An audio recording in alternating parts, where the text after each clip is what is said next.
very briefly. Obviously, the budget takes hours in order to read, so there isn't enough time to go into the various details, and some details would have not been finalized as yet because this is budget 2021, and therefore we are also expecting to work together with Malta Enterprise and other entities on more substance in relation to the measures that were announced yesterday. So moving on, we are live on Facebook at the moment for the introduction of this session. Later on, when we'll start going through the measures, we will do that in a private system. And you can start also using the chat whenever you like. The chat is at the bottom of the page. You will find it at the bottom of the page. I ask you to use the chat, not the Q&A, so that I can monitor the questions that come in and your reactions in an easier way so that we can integrate them in the discussion we have this morning. With us is our president, Mr. Paul Abela, who will be giving an introduction to today's webinar and giving you an overview of our overall reaction to the budget. And later on, I will be going through the measures, as I said before, and also we will have a discussion with Kher Farrugia going into a bit more detail. I leave it in your hands, Paul, to make an introduction. Thank you. I don't have the video, Abigail.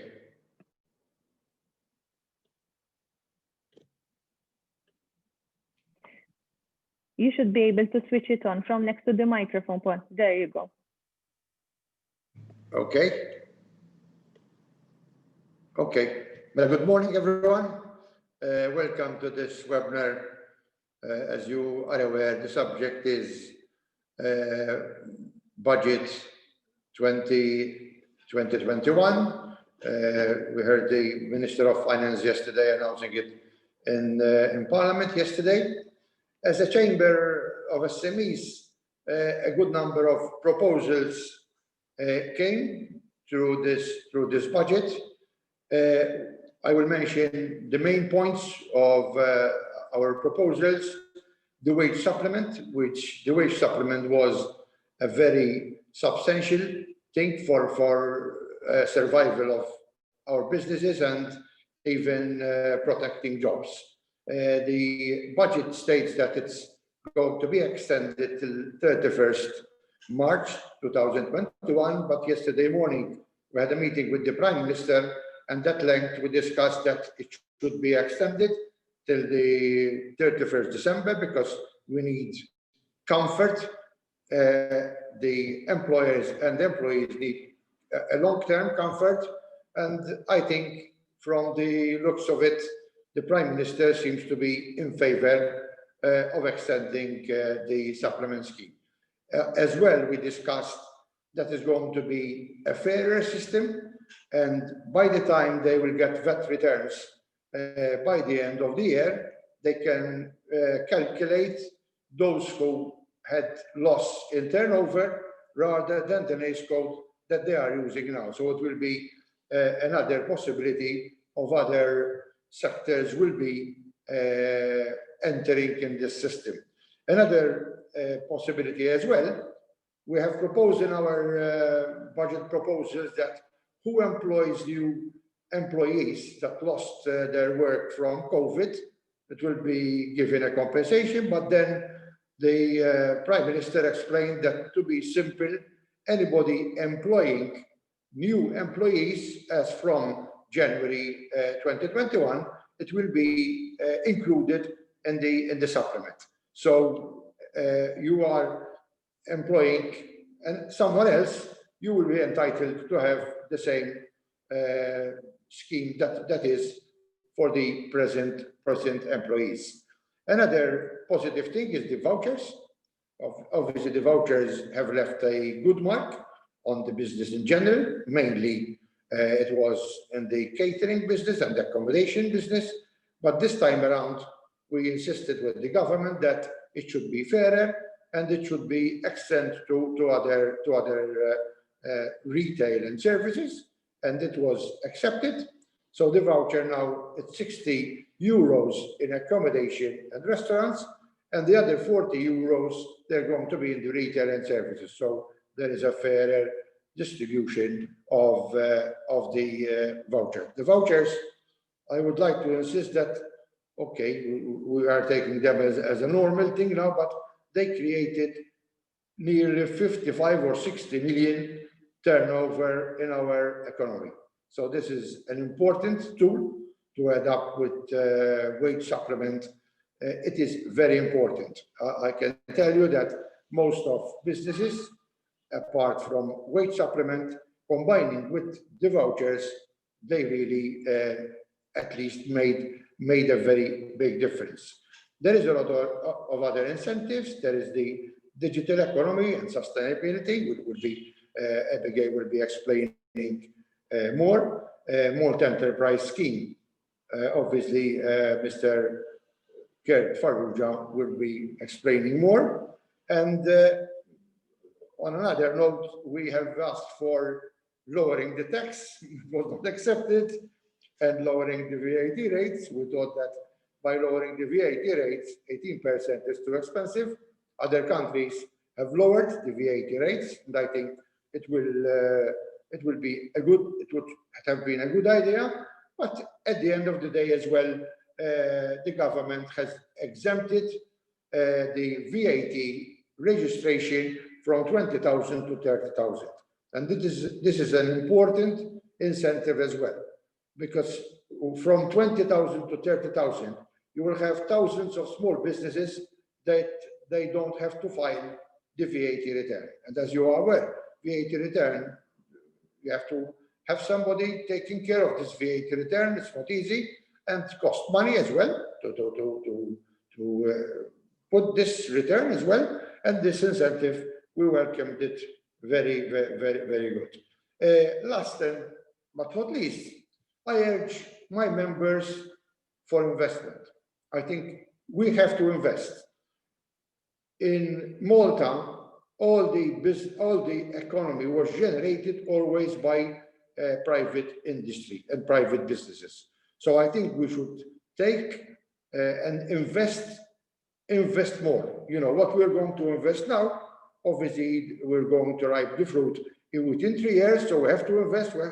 We cannot stop, because if we stop because of the pandemic, in 2 years' time, 3 years' time, we will face other problems. And I think with this investment, I appealed yesterday to the banks. You know, the banks, they have to put up their sleeves. The banks are not being, cooperative as much as we would like them to be. And I think with the development bank giving loans, giving as well the subsidy for interest for 2 years, this is a good time for investment. So I insist, I close with this subject of investment. Obviously, today we have Mr. Gerd Farrugia, who's the CEO of Malta Enterprise.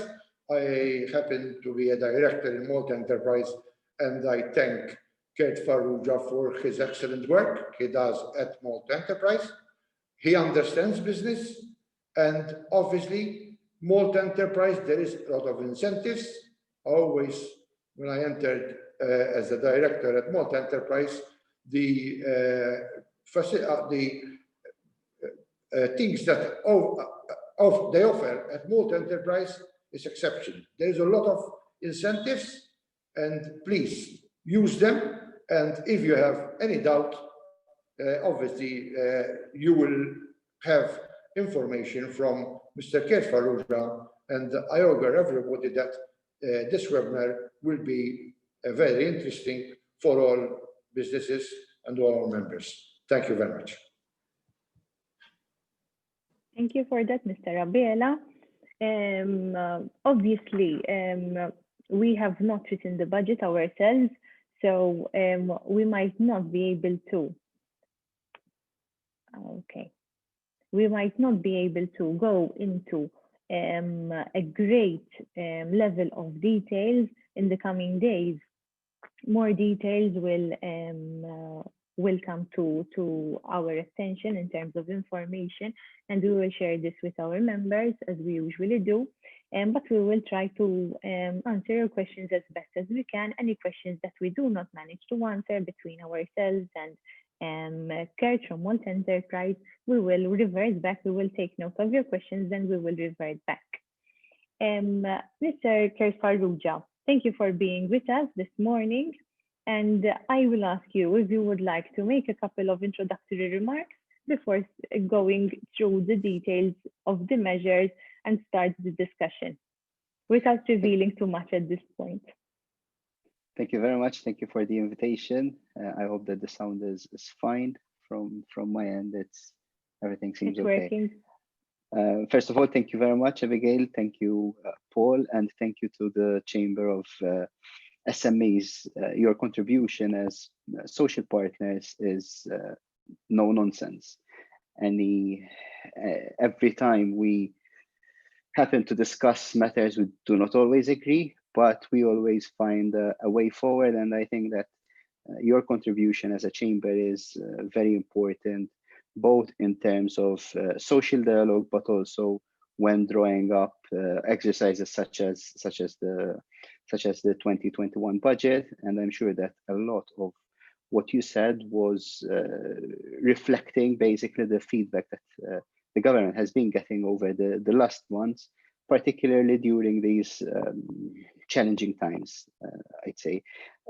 If I had to make a resume of the budget, I think it's based on 5 main pillars. Basically, there's the social aspect of the budget, which I think is important, especially taking into context the previous announcements and the previous budgets, mini budgets, so to speak, that were announced over the past months. And in the past months, we've put, and government has put, a lot of emphasis on business and keeping workers in employment and keeping businesses going. I think yesterday was a bit more on the social aspect, but of course there were also the parts and the measures that are directly part of our remit as Malt Enterprise, and that's basically economic development and economic growth, particularly measures which are directly aimed at businesses.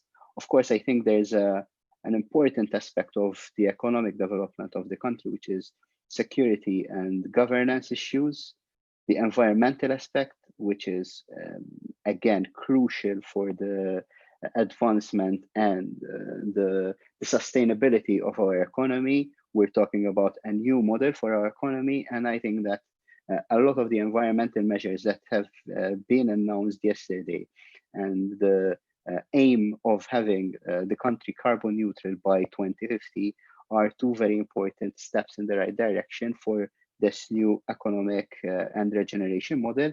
Also, the work that has been going on our roads, but infrastructure in the wider sense. When you look at education, when you look at the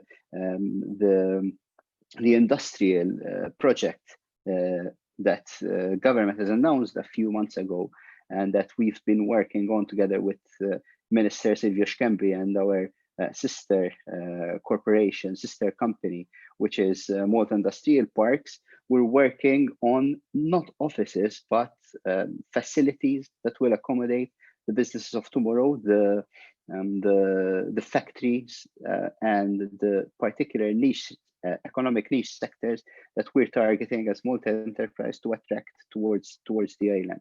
So I think just to not to take a lot of your time at this point, because I'm aware that there are a lot of questions and answers. The budget is aiming at these particular pillars, and I believe that over the next months we'll get to learn more how things evolve, because it is not a situation where you can plan exactly day by day for the next year, 2021, but it's an evolving situation, and all the measures that have been announced during yesterday's budget might be up for renewal or up for discussion as time goes by and as the situation of the pandemic evolves. Thanks a lot for that resume. And yes, in fact, that's a very valid contribution because during today's session, we will not be going into the various details of the whole of the budget document. But yes, there are other aspects which will directly or indirectly also affect businesses, which is important to note because obviously the budget is not just done for the business community, it is also done to address those who are more vulnerable in our society, to upgrade Malta's infrastructure and Malta's products as a whole. So yes, these are also very important aspects to take into consideration. Now, we already have some questions, but I am going to try and integrate them into our discussion. And we can start with going into the details of the budget. Kurt, whenever you feel you would like to contribute, if I do not ask you, please go ahead. I will try to make it as interactive as possible. Very good, very good. We have in the meantime many questions coming in, so they will keep us busy and discussing. First off, obviously, the budget starts with the economic figures of Malta. And I will not bore you with the whole details, but to me, some of the most important figures that I must share with you and to put also things into perspective is the situation that is foreseen for the whole of the EU developing and when it comes to Malta's economy. So when it comes to the EU economies, it is expected that the EU economy will shrink by 8.3% this year, and it will grow again to by 5.8% next year. This is interesting, of course, when compared to Malta's situation as things are being forecast. It is being forecast that Malta's economy will shrink by 7.4% this year. So it's almost 1 percentage point less than that of the EU. So we will be doing 1 percentage point better than the rest of the EU as an average. And we are then expected to grow more than the EU average, grow by 6.4% in normal terms and by 5% in real terms. This to put a bit things into perspective. Then the first element that comes into play when it comes to businesses is, of course, the COLA increase. The COLA is the cost of living adjustment, which will be €1.75 this year. For those of you who do not know, this is a mechanism that is worked out in agreement with what was agreed between social partners at MTSD, and it reflects the level of inflation. So if inflation is low as it has been, the COLA supplement will be lower. If inflation go up, COLA will be more. So yes, this year it's €1.75. And also to note that this increase will also be given to pensioners, those on social benefits, and to students. I am noting this not because businesses will have anything to do with pensioners, those on social benefits, and non-students, but at the end of the day, this will be extra income in people's pockets that they can spend in their consumption in businesses. Apart from this, there is also the increase in 1 day public holiday, which was part of the electoral manifesto. We have seen the public holidays increase gradually year on year, and this is something that employers will need to take note of as well, as we are adding an additional public holiday, so an additional day of leave to businesses. Then back to what I was referring before, there will be a number of incentives targeting at the citizen and at the person living in Malta in terms of tax refunds. These tax refunds will increase. There will be improvements in children's allowance and increases in pensions. Once again, I am mentioning these because we take them into consideration when understanding how people's ability to spend, how people's affordability will change, and these increases obviously help because part of them will end up at our businesses. Now, the first very important point is the vouchers. The vouchers, another round will be issued, another round of €100 vouchers to every individual over 16 years of age. I believe this measure will cost around €50 million. And following the positive experience we had first time round, we believe that the vouchers will be very good once again to see an increase in consumption and give that bit of a boost to people.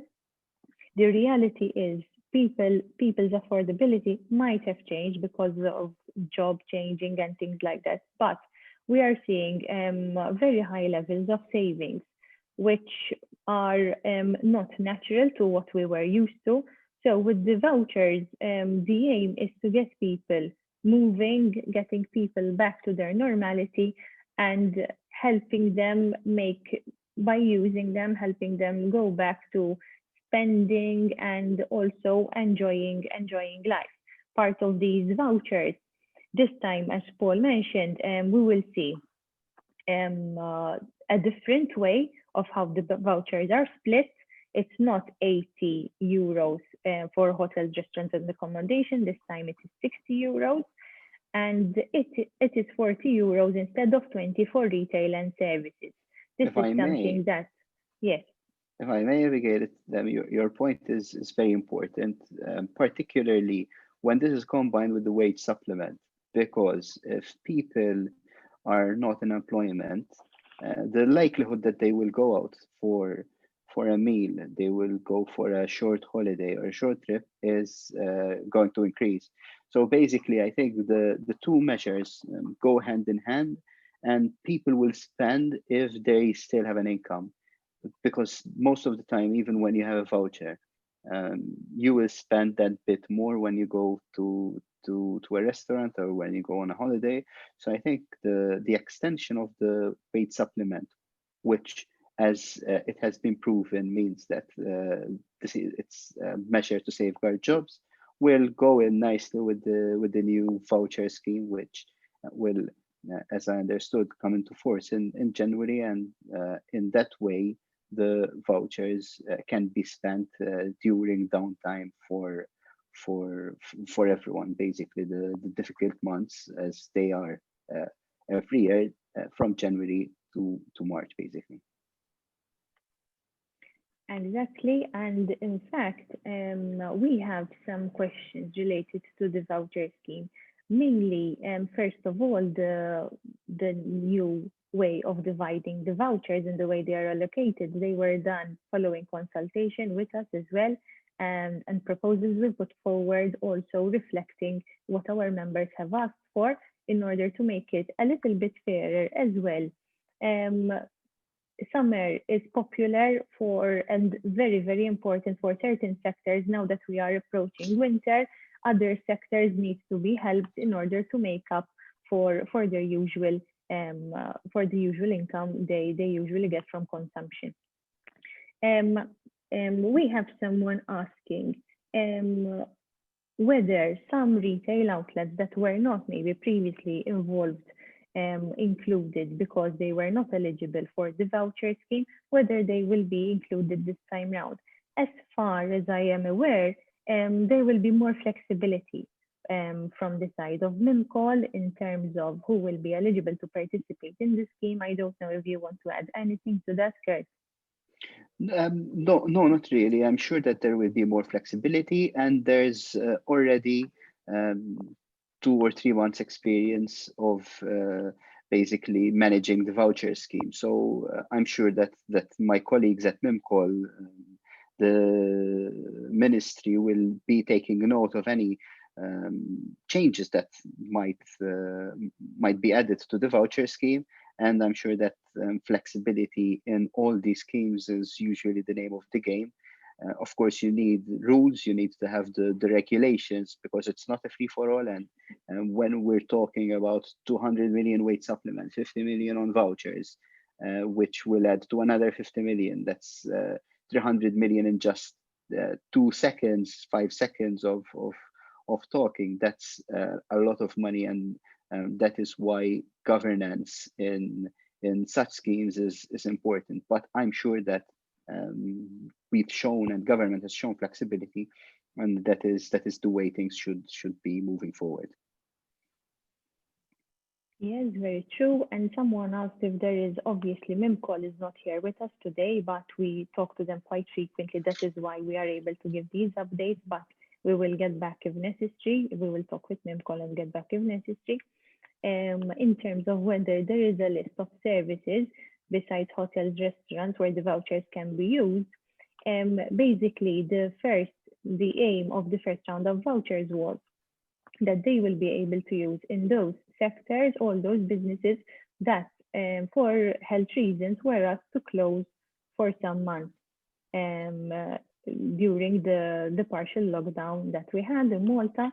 And to make up for that, the vouchers came up to help these sectors then. So that is quite an indication. I believe the MIMCOL website also has a space where you can look up if certain businesses are registered for the voucher scheme, because it does not mean that if they are eligible as a sector, they would have registered. They need to register to the system. The good thing is that now everyone is registered, and hopefully we will see an increase. So you will have an early level of visibility of where the vouchers can be used. Okay, so moving on from the vouchers, so far what I can tell you as well on the vouchers is that we are still in discussions related to when these will be launched. We are discussing the best timing with the government at the moment, and the government assured us that they have the flexibility required because they have all the systems in place. So when the vouchers are needed, they will be launched immediately. Okay, something else I wanted to mention, which is also in the budget document, not related to vouchers, is the private pension system, which is called the third pillar pension. This is the pension that can be done privately through an agreement between the employer and the employee. Before, this was kept to 500 euros in terms of the benefit you get as a tax exemption if you put it in this private pension system. Now this has been increased, which is very good, to 1,000 euros a year, up to 3,000 euros. So you will be able to eventually benefit from 3,000 euros that you put forward for your own pension without incurring any tax on it. So it is entirely saving. Another aspect is the property market, which also was mentioned in the budget. So we are seeing a number of schemes that have been extended. We have the first-time buyer scheme, the second-time buyer scheme, vacant property in UCA areas, and properties in Gozo and restoration works. These are all schemes that were available before and have been extended. What is new is that the first-time buyers, the capping, the ceiling was widened from 175,000 euros to 200,000 euros. Also, the reduced rate of 3.5% also applies for non-first-time buyers. Okay, moving on to another topic, I will be able to go through the questions as we go along, but I have taken note of a few. Please use the chat. It is much easier for us to follow the questions through the chat rather than the Q&A. Okay, so another point is that there is, as you are probably aware, an incentive related to family businesses passing on the business from one generation to the next. And there is an extension for another year of the 1.5% stamp duty that would apply. Now, one of the most interesting aspects, which is the wage supplement. The wage supplement is extended till end of March 2021, which is something very good in our opinion. We wanted a bit of a lengthier extension because businesses need some planning, and we want to help them think ahead and look at investments, and they cannot do it if they don't know that they will have the wages covered. Also, there will be some form of way to recalculate the wage supplement, but I will not explain this case. I will leave it, I think, in your hands. You will explain it much better than I will. I was hoping you're going to explain it. Okay. No, following feedback that we had from yourselves, from other members of the MCSD and social partners, it was felt that the wage supplement can take a fairer assessment of businesses and the way they're being hit during the pandemic. One of the ways that we've been discussing on how to calculate the wage supplement is by calculating the reduction in turnover year on year. Of course, there are a number of issues related to that. Do you take the VAT returns? Do you take the tax returns and such calculations, basically? So at the moment, what we are doing is we're looking at systems and ways on how to make sure that those companies who are hit worst by the pandemic do get the best rate, which goes up to 800 euros. As you know, at the moment, it is based on NACE code. But there are a number of anomalies that would crop up. Of course, there are businesses that are in the center of a village, and for them life is back to normal almost. But then you get businesses in the same category, in the same NACE code, that are in the middle of a tourist area, which would be hit severely and much worse than other businesses. So through discussions and through the experience that we gained over the past months, we're looking at the various systems to assess companies and the way that they've been hit and they've been affected by the pandemic. There are discussions going on. I was on the phone with Minister Silvia Schembri until this morning, and we were discussing ways and how we are going to reach out to social partners once again to ensure that any changes that we put in place on the COVID wage supplement is well explained in the first place, and that it does not result in any delays. As you know, when in March we started the COVID wage supplement, first of all, we ended up with over 20,000 applicants, and that is way bigger than any other scheme that Mold Enterprise has ever administered. So the processing, setting up of a system took a few weeks. By now, the system is working almost automatically. So any changes, we're going to ensure that any changes would not entail further bureaucracy from and asking for further forms by the companies and by the applicants. At the same time, we're going to make sure that it is an easy system even to evaluate from our side. As everyone knows, of course, the wage supplement is extended as is until October. Discussions will keep ongoing with the various stakeholders to ensure that by the end of October, the new system, and any changes that might be proposed to the current COVID wage supplement are in place and clearly explained in time for the November wage supplement to be disbursed as efficiently as possible. Yes. If there are any other questions which I can answer at this stage, I will very gladly do. Yes, I have some questions, in fact, related to the wage supplement, something that we had discussed, as you are aware, and I believe this is something that is currently at scoping/implementation stage, is the addition of new recruits. In our budget proposals, we had proposed basically two things.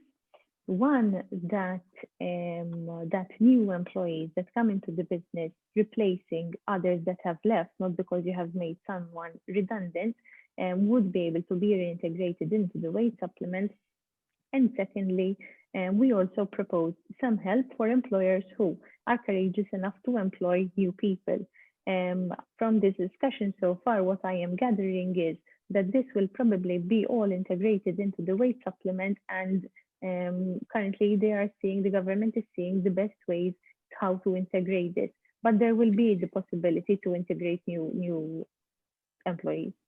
Yes, that's something that we've been in discussions, and it was one of your proposals and we've also felt it because we've seen businesses who are employing other workers who have been made redundant due to the various challenging times that we had. So I personally believe that it's very important to ensure that the companies and businesses that are going that extra mile and regenerating their business and employing employees, particularly who are at the moment unemployed, should be rewarded through the wage supplement. Of course, once again, any measure is being very well thought out because we must ensure that there are there's no abuse to the system. But yes, it is very clear that we are and government is looking at ways and means on how to accept new employees to go into the wage supplement, particularly companies that employ other employees who are not in employment at the moment.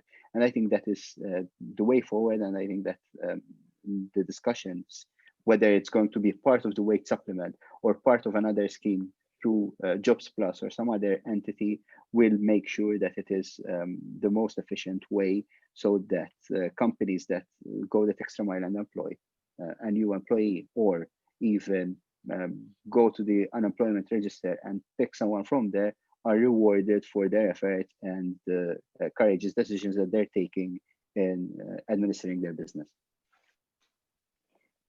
So during the next weeks and months, we will be seeing some changes to the wage supplement. Obviously, we are learning from important lessons from the first round of the wage supplement till now, and I think it will only improve. What puts my mind at rest is that the government will be finding a system that where help is needed, there will not be a case that some sector or some individual business needs help and they will not be getting this help in different tranches, of course, but where help is needed, there will be help. That's right. And someone once again, I whether think flexibility is very important within a set of rules that ensure that the governance of such an important scheme is administered in the best possible way.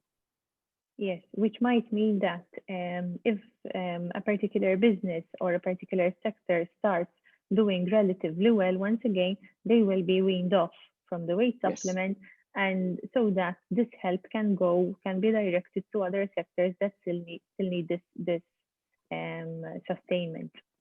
Yeah. Someone is asking about changes. I don't know if you know, Kurt, in employment levels, what is projected in terms of employment levels? I know that Malta, when it comes to unemployment, we did quite well, obviously thanks to the wage supplement. But I believe that yesterday during the budget speech, it was mentioned that we are going to see a level of re-employment as well. So I believe that it's going to be in the region of, is being forecast to be in the region of 4%, which is way below the EU EU average. If I find it, yes, as we speak, I'll be able to share it with you. Okay. All right. That's what entitlement business. In terms of entitlement, these are still being worked on from the information.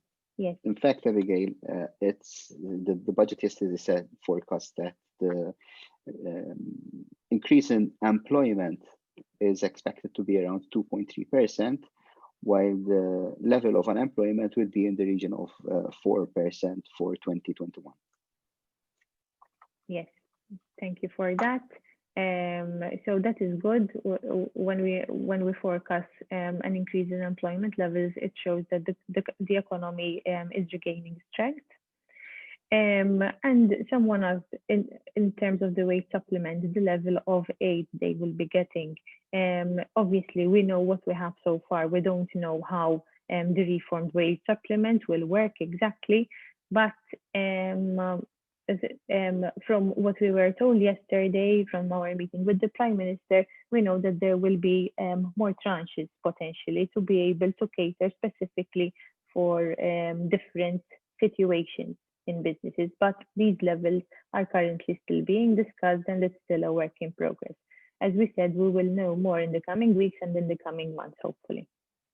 The point of principle at this stage being the amount of hit that any business has taken year on year. So it will not be based on the NACE code, necessarily on the NACE code that the company is on, but it will be based on the levels of income when compared to 2019. Okay, yes.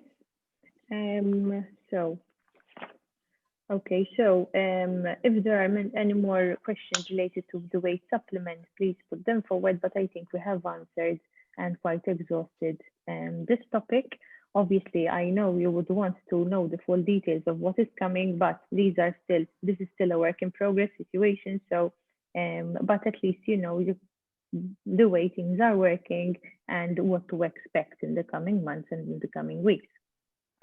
Something else that was mentioned during the budget speech, which were also very important support measures for businesses, are that the tax deferrals, the moratoria, the loan guarantees, the interest rate subsidy will remain in place and will be rediscussed with social partners once again in March. Obviously, the interest rate subsidy, I know the loan guarantees, you were involved in these directly, Kurt. I don't know if you would like to pass any comments related to this, but it's a good thing that they are going to be extended. I missed the last few seconds. The deferrals, you mean, when it comes to tax deferrals, moratorium? Yes, the tax deferrals, the moratoria, but especially I know that Malta Enterprise was involved in the loan guarantees and more specifically in the interest rate subsidy. So it's good that we are seeing these extended once again. Okay, now there was a mention of an innovative Malta Enterprise scheme, I believe, and this is something that we have already been since yesterday evening been getting questions about, related to productive investment. What can you tell us about this? I think this is crucial. So far, we've been discussing on support measures and containment of damage measures, the wage supplement, the vouchers, etc. I think we need to look beyond that.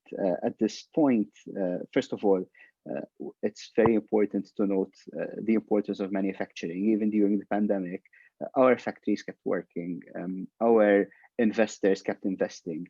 And I think it's time to ensure and incentivize the levels of investment for 2021. And this is part of it.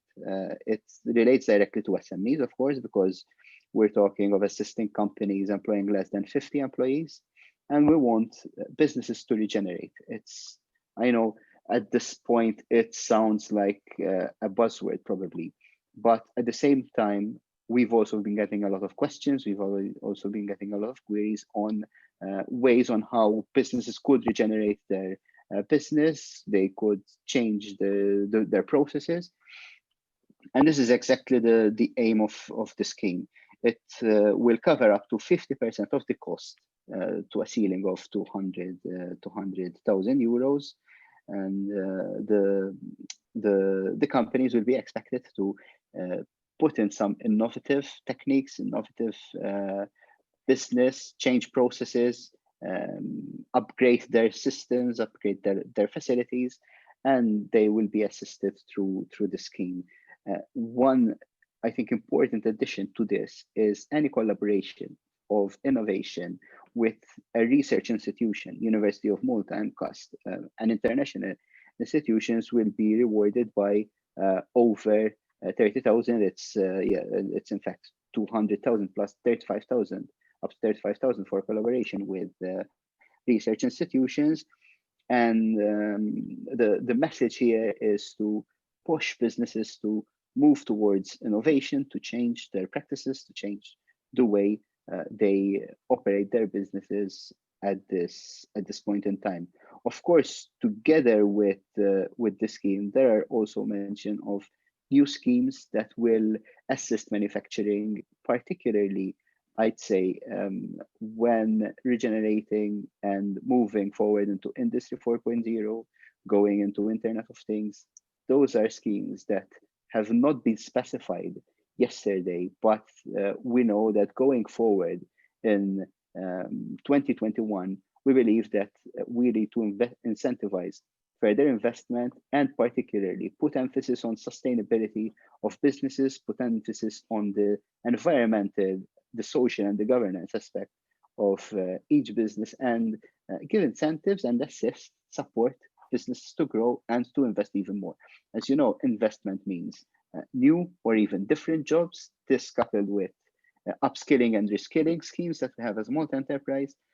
If we manage to package these incentives well, and one thing that Paul mentioned earlier is that we do, as multi-enterprise, have many schemes.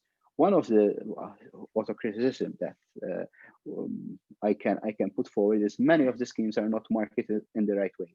And that is a further push that internally as multi-enterprise and strategically as a corporation, we've identified in order to improve our service as a corporation, particularly to clients, and acting as a one-stop shop for businesses.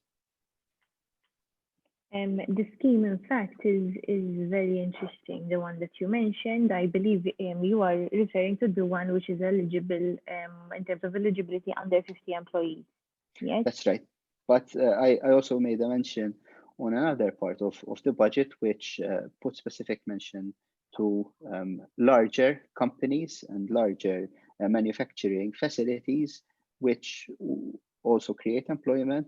But yes, on the innovation scheme that is particularly for companies under 50 employees. For larger companies, then there are other schemes such as the research and development and the R&D feasibility schemes, the business continuity and business development schemes, the microinvest, of course, which is a tool that most SMEs use.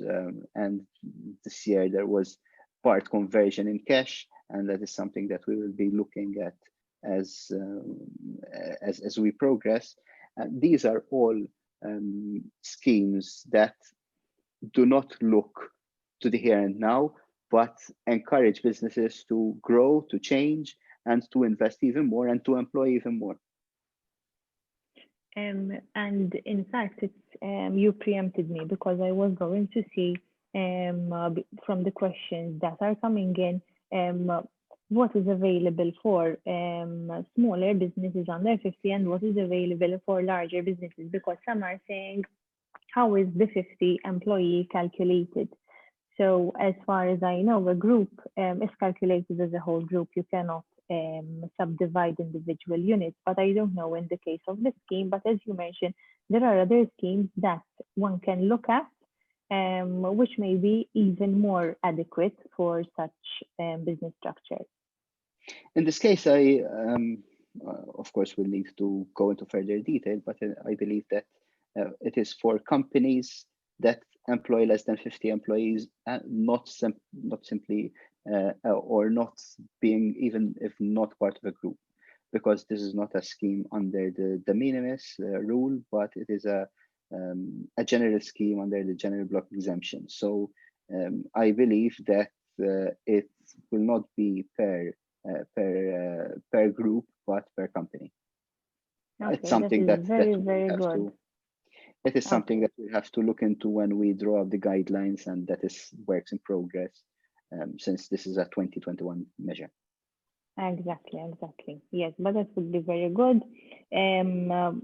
Just to fill in everyone on this scheme, I just want to read through a bit what was mentioned in the budget, that the scheme is for companies employing less than 50 employees who are going into innovative projects, technological investments to improve their operation, improve efficiency, reduce operational expenditure, assistance to find new markets, employed qualified employees. And the assistance so far is the aid will be it will be open for 1 year, if I am not mistaken, and the aid will be 50% of cost up to 200,000. And then, as you mentioned, the aid increases by another 35,000 when one collaborates with a research institute or a research entity. So yes, I would say that that scheme really encompasses what we wanted to see looking forward. And I like that it has a lot of elements in it, so it can cater for different business needs. Because, as you know, one of our points that we highlighted that during COVID is not to waste the current time, and make sure to renovate the business, to look into areas where it can be more efficient, to where it can improve and where it can do more. And this scheme will certainly help in fulfilling this role and help the businesses make the necessary investment. Another thing that was mentioned in the budget, please go ahead. But we're not hearing you for some reason, or is it just me? Just me.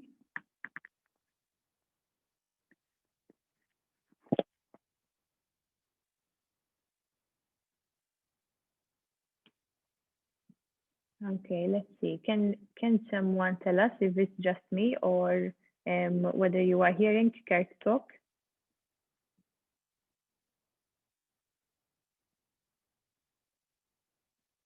Can't hear him. Is this okay? Okay, yes, we hear you now. So yes, what I was going to mention is the renewal of current schemes, the Microinvest Business Development and Continuity Scheme, Research and Development 2020 Scheme, the R&D Feasibility Scheme, and B-Start, of course, which is a very important tool for startups. Kurt, in fact, a question related to these schemes. Are you, I know that Malta enterprises all the time looking at ways of improving these schemes and learning from experiences and different necessities that businesses come with. Do you foresee any changes to them at this point, or maybe you will be looking into this later on during the year? Yes, we're all the time looking at incentives and assessing the take-up of such incentives, and we'll be upgrading as need be and changing where possible. Of course, we always like to get feedback once the companies start taking up a scheme. These are schemes that have been proven over the years, and we're always very open to any feedback and changes that would be taken up to the board of directors and discussed at that level. I must mention that our board of directors is very hands-on, and they're all very competent in first of all, knowing the business needs and knowing the needs of companies from manufacturing to any other sector. And that is a discussion that we have month on month with our incentives department that will be taking note of any changes and upgrading and changing, if need be, certain parameters in schemes. Of course, then there are the European Union schemes and the European Union regulations that, generally speaking, would give parameters on what is a startup, for instance, or what is an SME, what is a large or a micro. Those are regulations that we have to, of course, abide to, but improvements are always very welcome, and feedback is always taken on board and upgrades and changes done to schemes. Something that one member is mentioning in the chat, and I think it's valid to keep in mind now that we are looking at the micro invest. First of all, there were certain sectors, before I go to this question, for instance, someone asked me from the maritime industry because they were having a hard time and originally they were not included in the micro invest. Now with this new way of calculating who will need this aid, if they need it, if they qualify, their sector or their NACE will not get into the way and they will get the aid as others will be getting it. But going to this question, basically there are some sectors that take deposits and obviously they were not in the best situation like everyone else, but just a little bit more, because they had to deal with the issue of deposits with clients and in some cases giving them back, not just the wedding industry, but also travel operators. So in certain sectors they are mentioning to take the turnover based on VAT returns would not be ideal, as VAT returns include receipts issued for deposits, possibly for future years, 2021, 2022, which do not represent turnover for the current year. So maybe it's a point also to take on board, Kurt, that when devising the new wage supplement and how it will be working, to also consider the situation for specific sectors, for wedding organizers and also travel operators. I am taking a note of this feedback, and also at Volt Enterprise, there's a team looking at the comments, and will definitely be taking this feedback on board. Okay, very good. Thank you for that. In order to close our discussion in related to the support schemes that were announced, there was a mention that there will be help for businesses to sell online and amalgamation with distribution systems. Can you tell us something about this, Kurt? About will it fall under the same scheme of the 50 employees? I missed the question, sorry. Okay, there was mention in the budget related to helping businesses to sell online and amalgamation with distribution systems. Is this something that is part of the 50 employee scheme? Is it something separate, or? It's separate and it's a bit different. When we talk about innovation, it's not just having a new website. It's usually coming up with a different product, improving the processes, introducing new IT systems within a specific company or sector. With regards to the online, helping businesses go online, it's a bit different. It is either having a single platform where companies can put their customize and put their products online, or else it's also assisting, and that is something that we've been doing over the past years, assisting companies to digitalize and to go online and sell their products online.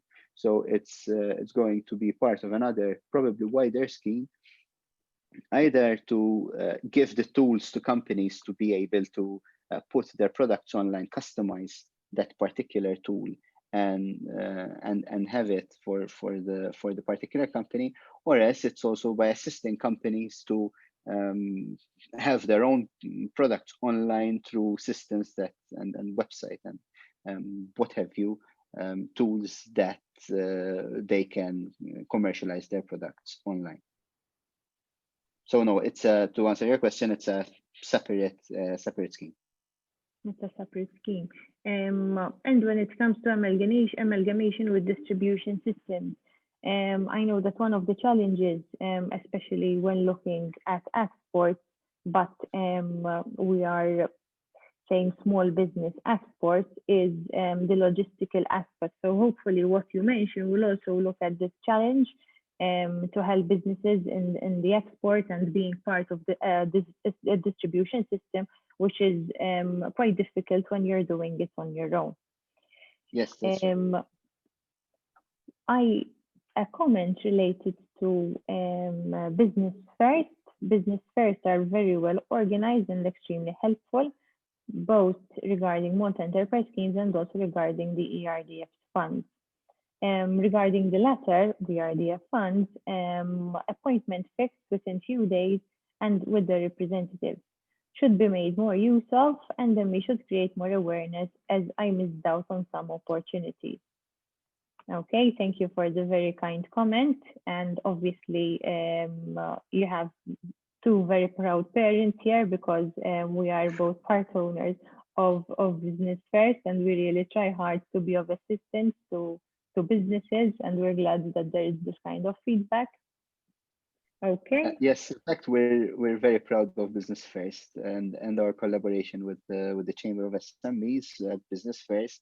And I really like to publicly thank the employees of Business First, who are the first point of contact for SMEs. And all throughout these past months, we've had thousands and thousands of engagements online, face to face, with clients and with businesses. And I think the contribution that Marika Tonno's team has given during the pandemic was a very important one for the reassurance of businesses, and to make sure that everyone can apply for the schemes that have been on offer during the pandemic months. Very, very true. We support that 100%. And in relation to the schemes that we were discussing, someone asked, I think we mentioned this, but just to reinforce it, is the micro-invest scheme being extended from 2021 onwards? It is being extended. Very good. Okay. So moving on to other measures, there existed a VAT exemption for enterprises with a threshold under 20,000 euros per year. This threshold has been extended to 30,000 euros per year, as Paul mentioned. So these enterprises will be VAT exempt.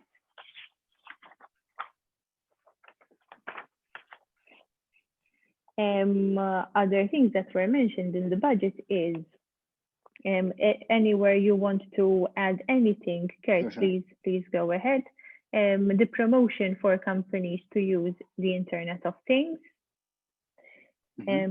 Initiatives so that more Maltese products are bought, which is very important. We have seen and learned to appreciate more what is Maltese in times of the pandemic, and how much we need to support our own network and our own businesses and their employees, so that we are stronger when something like this comes. This is a crucial lesson learned during the pandemic. First of all, we've seen the importance of having indigenous business grow, and indigenous business come up with the ideas rather than importing them. And that is why we're looking at such schemes. For instance, concepts such as nearshoring are becoming a very important tool also for globally, first of all, because it's no secret that we have been relying on China for particular manufacturing services, and Asia, Southeast Asia. And I think it's time to look at attracting businesses closer to Europe, closer to our shores, and also looking at new markets.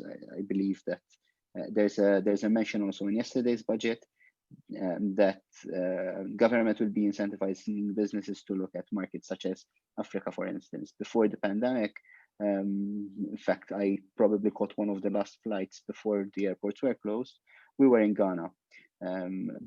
But there are other markets in Africa that are very lucrative, and I think that companies should be looking at such markets to export their products. So indigenous and local companies should be looking at new markets, at growing their business, and eventually exporting their products to new markets. Yes, very true. In fact, we have started already internal discussions, and also with the government related to Libya. Libya has always been a very, very important market for Malta, and there is an opportunity at the moment like no other to look at Libya to manufacture certain basic products. It is a country of, I believe, 7 million inhabitants, so the level of consumption there is very strong, and there is certainly space for Maltese businesses to also work with Libyan companies and complement this country in a way that we certainly can. Something else that was mentioned in the budget, and also an important lesson learned, I would say, from the pandemic, is on the consumer front. Unfortunately, with the situation that the pandemic has brought us in certain instances, both consumers and businesses were at a loss. There were certain transactions that were exchanged that could not be fulfilled, not because the consumer did anything wrong or because the business did anything wrong, but of course it caused a real lot of tension. And something that the budget has mentioned is that there will be an investment, I believe it would be from the Malta Competition and Consumer Affairs Authority, the MCCAA, to find alternative dispute resolution mechanisms to help when these conflicts arise, and also setting up any enforcement unit. So when it comes to dealing with the consumer, hopefully we will see some improvement and more support in that direction as well. Now, when it comes to tourism, in the coming weeks, there will be a new adjourned strategy for tourism development till 2030, also to become carbon neutral and more digitalized. So obviously, we have been talking about changing Malta's economic model, and this also relates to how we relate to the tourism product and seeing beyond the pandemic, not going 100% into our old systems when it comes to depending on tourism, but improving tourism as a product and looking beyond tourism so that we have a multifaceted approach. So that is something that we will be learning more in the coming weeks. Obviously, those tourism-related sectors would be particularly interested to be involved, and I believe there will be a lot of consultation and taking everybody on board the strategy. It's also part of re-engineering and innovation. So tourism is not part of Malta Enterprise remit, but being the economic development agency and looking at the economy from our standpoint, we believe that it is, rather than changing, I'd say it's developing, because you change something that is not going in the right direction. I believe that the economy has been going in the right direction, but we're all aware that it's time to look and gaze at the current economic model and ensure that we develop it in the right manner. And tourism, also with the experience that we've been through in the past months, tourism is a very important sector that we should look at and ensure that we update the model and change the way we look at tourism to ensure a more sustainable economic model. Exactly, and linked to this is the event sector, which is also going through similar struggles. What was mentioned in the budget is the package of incentives of international promotions to attract tourists and financing of a number of events spread on all the year. Now, obviously, when it comes to events, the level of planning that one can do is very tricky. We don't know exactly when these can start taking place, but it's good to see that the government has a positive way of looking at incentives to start attracting. And we are also seeing our members in the sector send us on a daily basis incentives that other countries are putting in place. From discussions we have with the authorities, we know that the authorities are looking at the right pockets of opportunity to launch certain schemes and certain incentives to make Malta attractive, because at the moment things are still a bit at a standstill, and we need to see how things will develop further. But hopefully next year we can start seeing some movements when it comes to events taking place and such large-scale events especially. Okay, so would you like to add anything to that, Kurt, or I can move on? Okay. When it comes to gold, though, two particular things were mentioned, that all schemes related to gold, though, and there is a whole list of schemes. I don't need, I think, to go into the whole list. They are all being extended. And in terms of connectivity, which is something very important in relation to gold, though, three elements were mentioned, which is the fast ferry service, which as soon as it will be possible, things will continue in that direction. There is the fourth ship, and things are moving there as well in terms of public procurement and other necessities. And then studies on the permanent link are still being undertaken, and they are the government is looking at the viability and the feasibility of such a system. But once again, plans are still in place. Then another important area under which many measures were mentioned is the green economy. Some points that were mentioned are in fact green bonds that will be issued to finance projects which promote renewable energy and reduce air pollution. Then other aspects related to waste separation that now will also include the private sector for the first time. We will see next year the launch of the reverse vending machine for empty containers that will be implemented. As of January 2021, no single-use plastics can be imported. So as of this coming January, and as of the following January 2022, no single-use plastics can be sold. Another thing that is mentioned is that green walls for shops, and there will be incentives for green walls for shops in urban areas. I think when it comes to the green economy, I do get a feeling that the government, green economy and energy and waste, the government has a lot of plans to change Malta drastically when it comes to the green economy and energy and carbon neutrality. Once again, this is a very important aspect of economic development, particularly, first of all, because there are international goals and we're signatory to the Paris Agreement, and that is one incentive that as a country we have in order to ensure that we reach our goals. But this is not about signing an international document just for the sake of it. It's about improving the quality of life.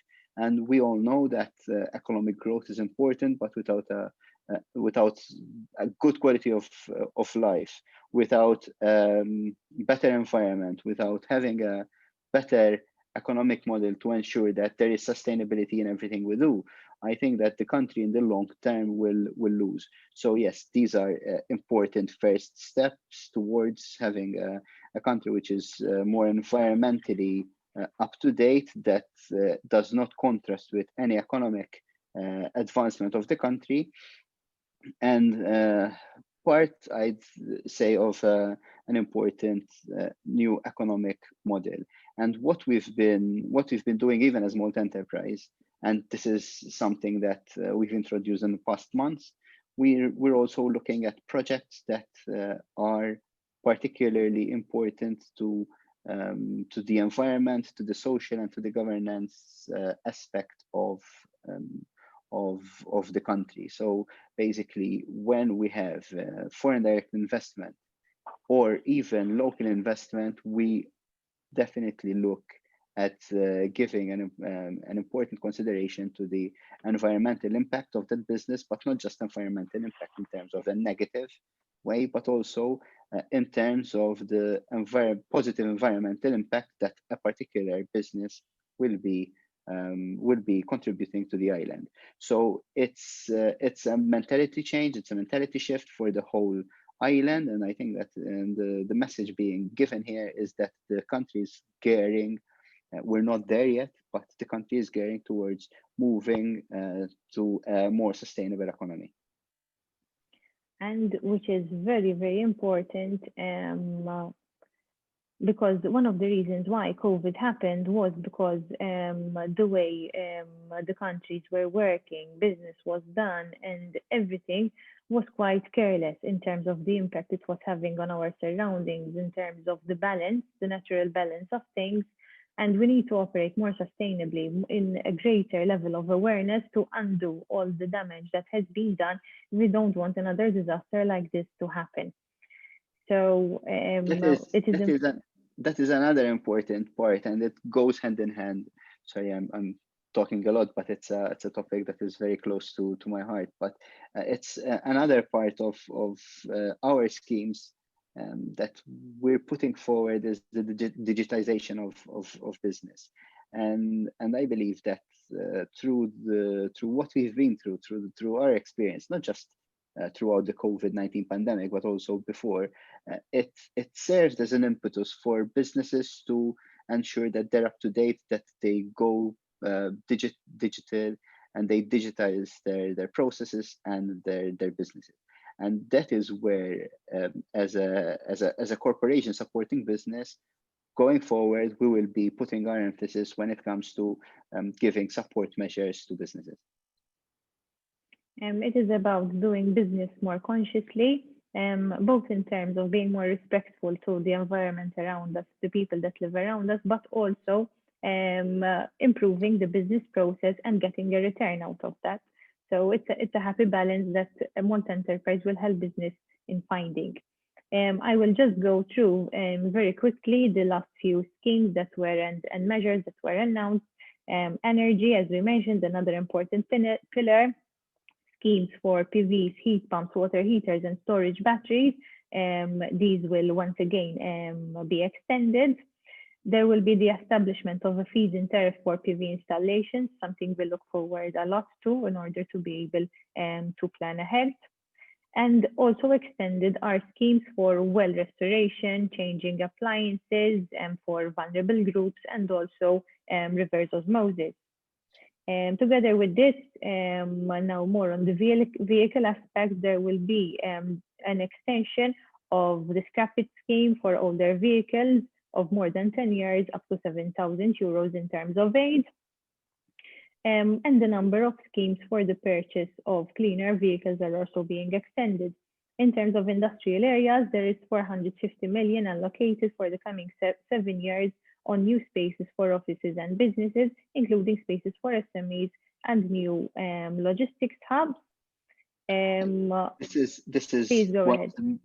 one of the most important long-term measures that government has put forward to link up to something that we started with, and that is the macroeconomic aspect of the budget. One thing which is very worth noting is the capital expenditure of government for the projected period between 2020 and 2023 will each year be higher than in 2019. And this is important in terms of governance, because government will continue to undertake capital expenditure, and this will enable future economic returns. And with this in mind, the project that's multi-enterprise, together with the multi-industrial parks, of course piloted by the economy ministry, is part of ensuring that we have enough industrial capacity to ensure that the manufacturing industry and other industries find space within our economic sectors. And when I say space, it's physical space.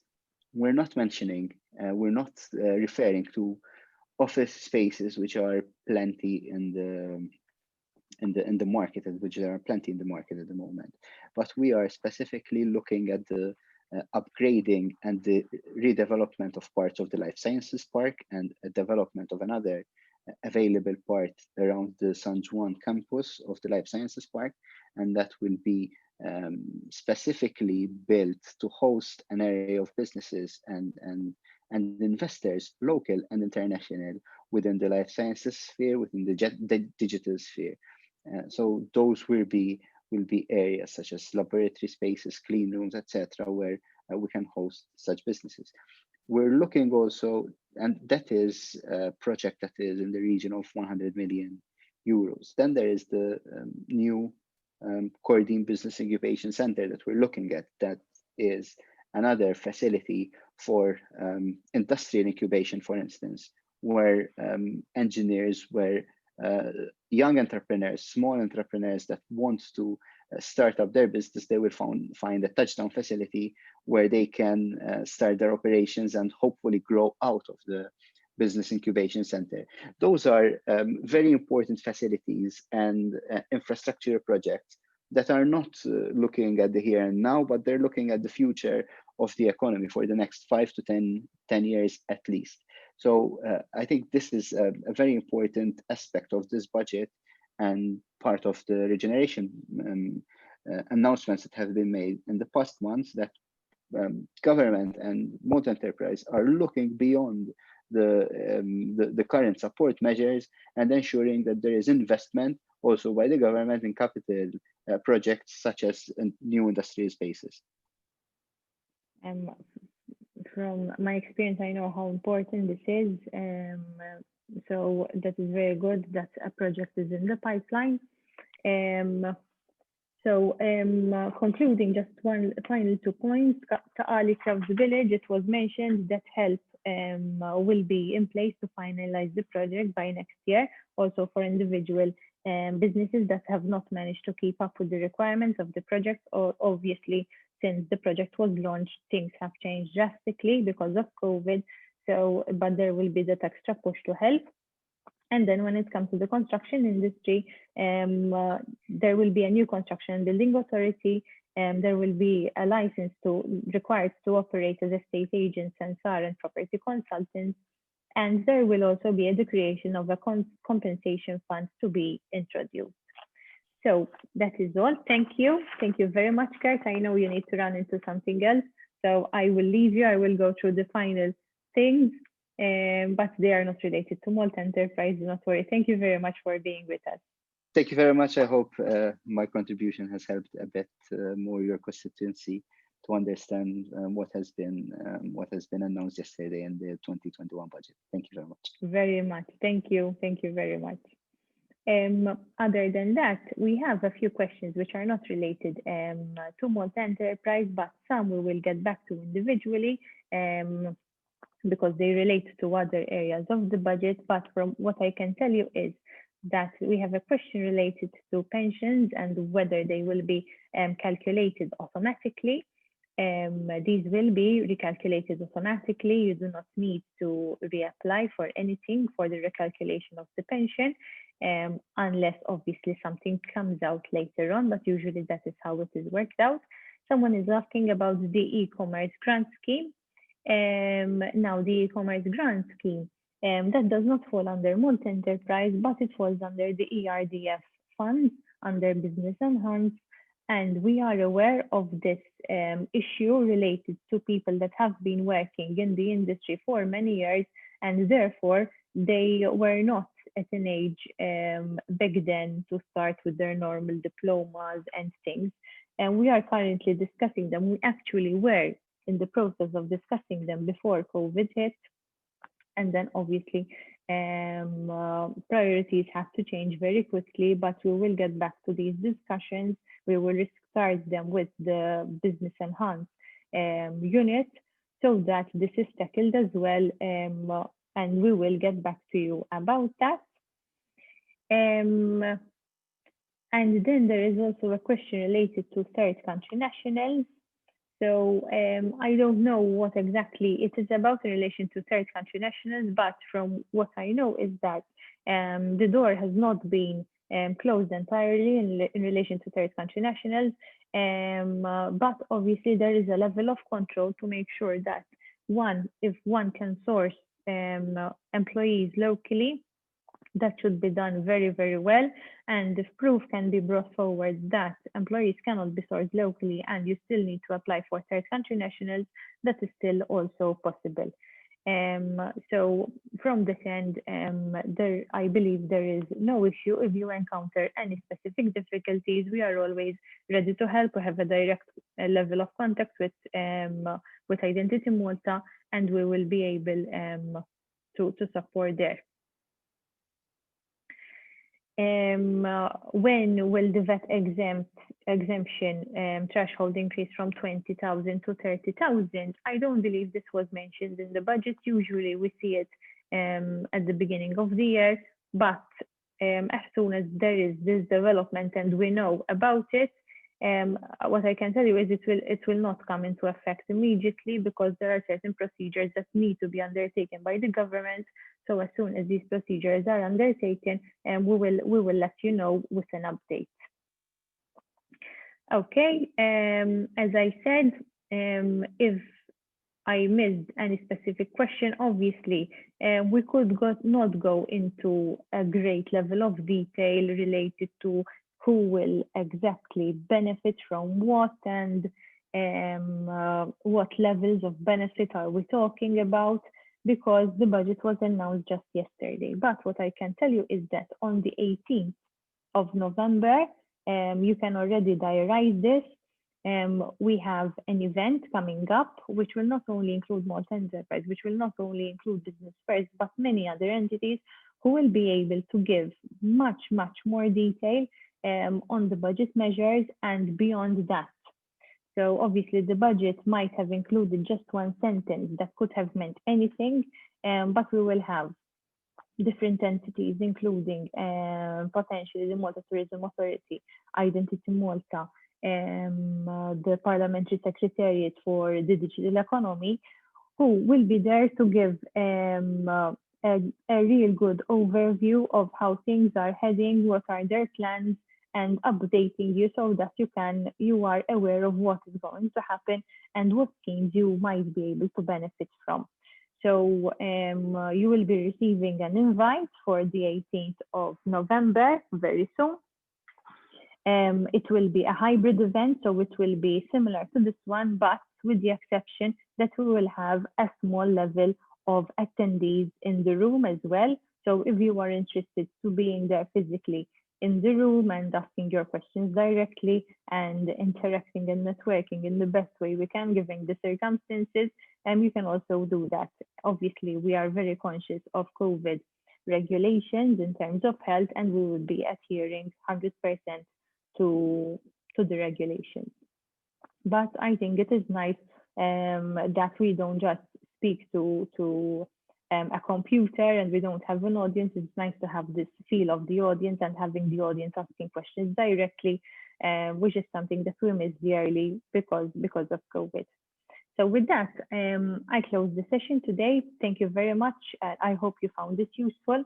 We will be getting back with more information as this becomes available, but at least you have a real taster and a bit of insider information of what to expect and start gearing up for what is going to come for the next weeks and months. Thank you very much, and I wish you a good rest of the afternoon.